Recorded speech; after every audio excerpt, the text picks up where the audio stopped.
Knock at your door and I'm serving like pizza. I got the ice, Italian reach. Bitch, I'm a family man like I'm P. These niggas be shortstops. Derek Jeter. Knock a nigga out like I'm Vegeta. Yo, what's good, YouTube? It's your boy Rod. I'm back with another YouTube video for y'all today, man. Listen, man. Look, I'm back with another reaction video for y'all, man. This one is titled Top 3 Most Legendary Animals. They all live. Well, that's good. We don't want to see animals dying over here, you know what I'm saying? But hey, look, before we hop to this video, make sure y'all like, comment, subscribe, hit that bell for post notifications. Get notified when I post something, you know what I'm saying? Follow my IG, Snapchat, intro, and outro.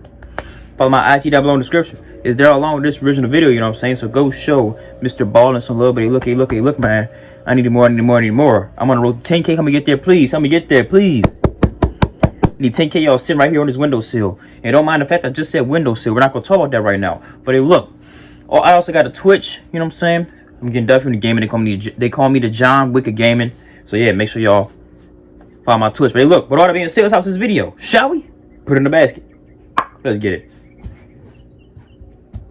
Today, we're going to look at 3 strange stories that are of the uplifting variety. But before we get into those stories, if you're a fan of the strange, dark, and mysterious delivered in story format... Finally, some light in the darkness from this man's channel. Because every time I react to this man's channel has been kind of dark. Except the ones about the American heroes. With dollar store scotch tape instead of Flex Seal. And the British guy and the other heroes. Well, you know what I'm talking about. They're going to be... One of them going to be up there. Let's get into today's stories. I mean, up there. Whatever. You know what the freak I'm talking about. I'm not stupid. You know what I'm talking about. They're trying to play me. Shrek. Get out of my swamp! Are known to be docile, compliant, and easily influenced. They seem to just mindlessly follow their herd without thinking. But one sheep from New Zealand, who was named Shrek, dared to be different. In 1998, a sheep farmer from New Zealand got up early one morning and headed down to his shearing shed to give his flock their annual haircut. And one by one, the sheep would come in, and the farmer would expertly shear off their wool coats and send them back out to the pasture. But unbeknownst to this farmer, Shrek decided he didn't want a haircut. And in fact, he didn't want a haircut ever again. And so while his fellow sheep were marching down to get their wool cut, Shrek secretly walked to the back of the pen, snuck out the back gate, and ran away up over the hillside without anybody noticing. And when he was finally out of sight of the farm, he just kept on running until he found this cave high up on this mountainside that he could hide inside of. At first, the farmer didn't even realize Shrek was missing. He had many sheep to take care of, and so it was easy to lose track. But eventually, he did catch on, and he went out looking for Shrek, but he couldn't find him. And so eventually, he had to just accept that Shrek was gone. 6 years later, in 2004, this farmer was out walking around the hillside a couple miles away from his farm when something moved in the corner of his eye. And so he turned and looked uphill, and there, perched on a rock, standing proudly, was the most absurd-looking sheep he had ever seen. It was Shrek, and he looked like an enormous brown cotton ball. Wild sheep will shed their wool every year, but domestic sheep, like Shrek, just continue to grow wool every year until it's sheared off. But during Shrek's 6 years he spent living in this cave, that's a lot of time. Got a haircut, and so his fleece just continued to grow and grow and grow, and by the time it was finally sheared off, it weighed 60 pounds. His fleece contained enough wool to make suits for 20 large men. Shrek shot to fame immediately. That's crazy. He was sheared live on New Zealand's national television, and his fleece was auctioned off to help raise money for a children's hospital. Shrek met the Prime Minister of New Zealand, and he became the subject of many children's books and made dozens of charity appearances. 2.5 years after his first live television event, Shrek was sheared again on live TV, this time off the coast of New Zealand on an iceberg, again to raise money for charity. Shrek would spend the next couple of years touring the country before settling down back at his farm, where he eventually died of old age in 2011. To this day, he is still considered a national treasure. Hey man, long live Shrek.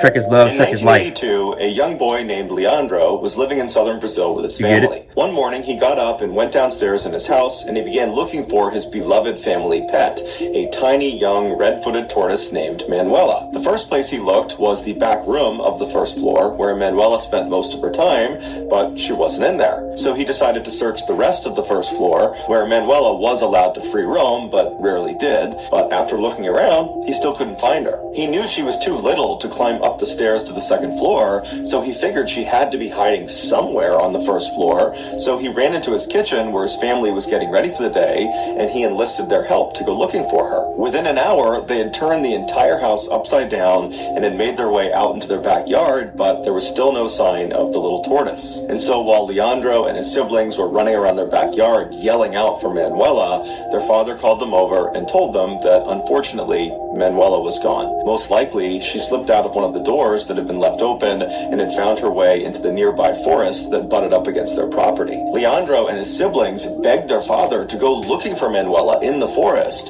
but he told them that because she was so small, it would be nearly impossible to find her. Leandro was crushed, and he just prayed that someday that little tortoise would come back to him. 30 years later, in 2013, Leandro and his siblings were now grown adults and had moved out and had started lives of their own. But in January of that year, their father passed away, and so the kids decided to go back to the family home and clear out some of his old possessions. The father was a bit of a hoarder and was always on the lookout for old TVs and microwaves and furniture that other people had thrown away. And he would snatch these things up, he would bring them to his house and stuff them into his upstairs storage closet, promising his family he planned on fixing these things up. But he never did.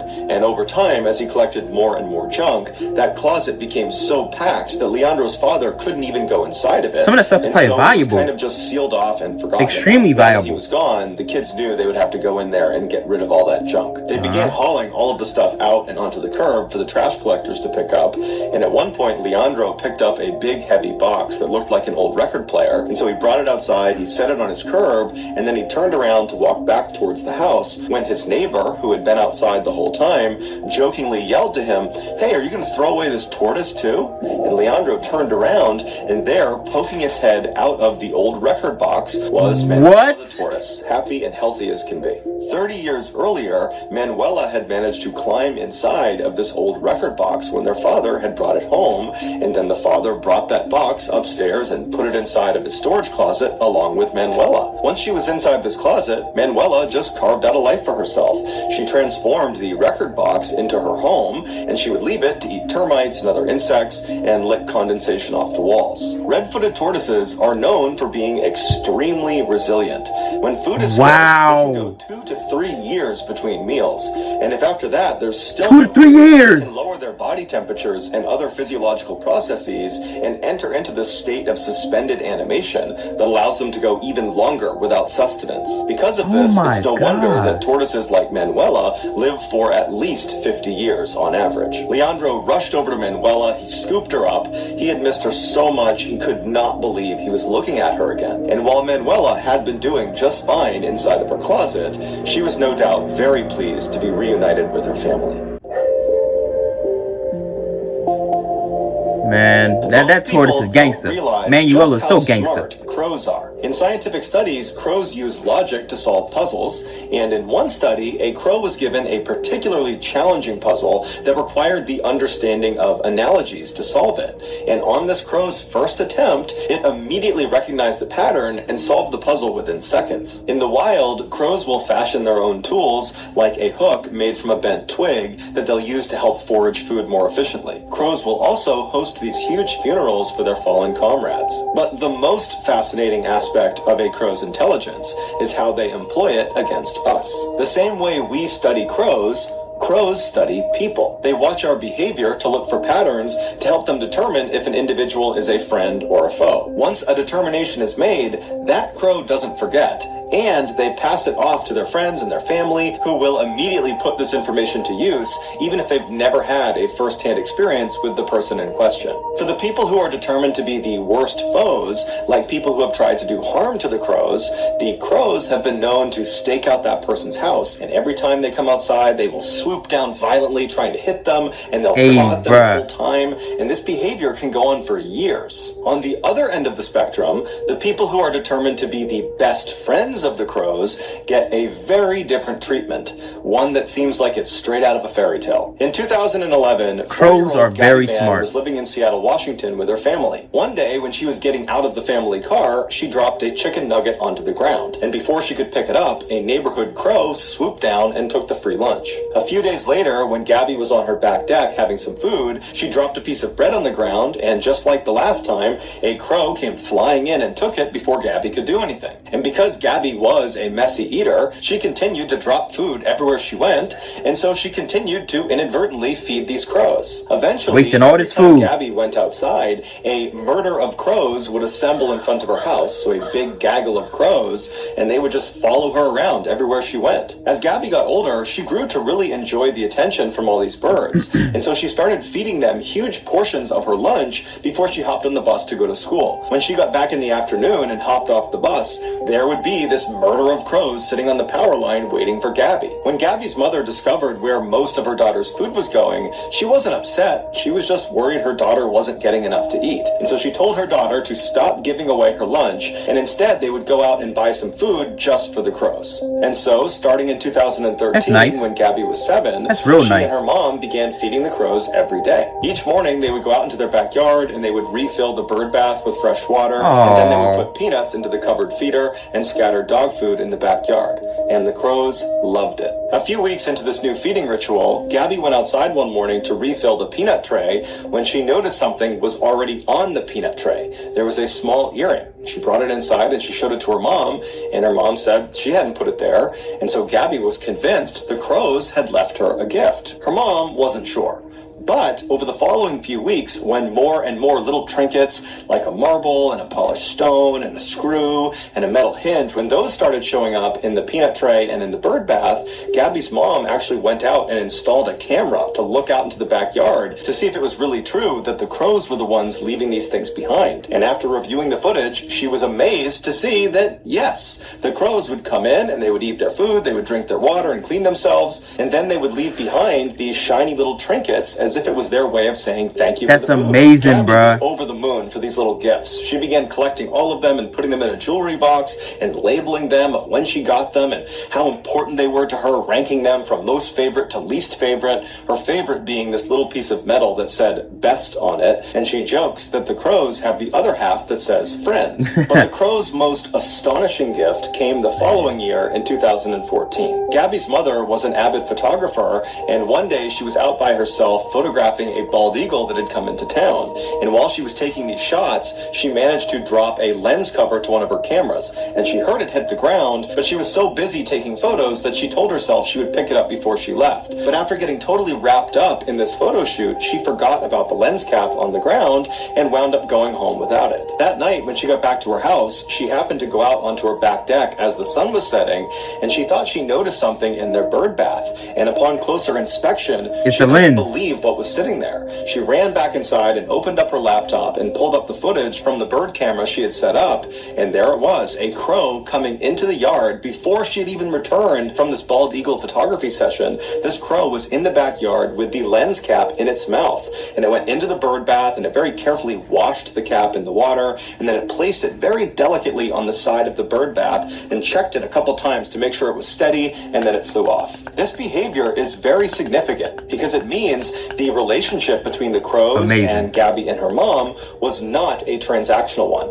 They were not just simply leaving behind these trinkets as a way of paying for the food. They were doing it because they had grown attached to Gabby and her mom. So when Gabby's mom was out in town taking photos of this bald eagle, at least one crow had just gone with her. And when this crow saw her drop the lens cap, it snapped into action, swooped down, picked it up, and returned it to the house because that's what best friends do. Today, Gabby and her mother Amazing. still feed the crows every single day, and the crows still love Gabby and her mother. So that's going to do it, guys. Amazing. If you found the secret in today's episode, let us know in the comments what it is and where you found it, so give us the timestamp. And if you're the first to do that, we will pin you at the top of the comment section.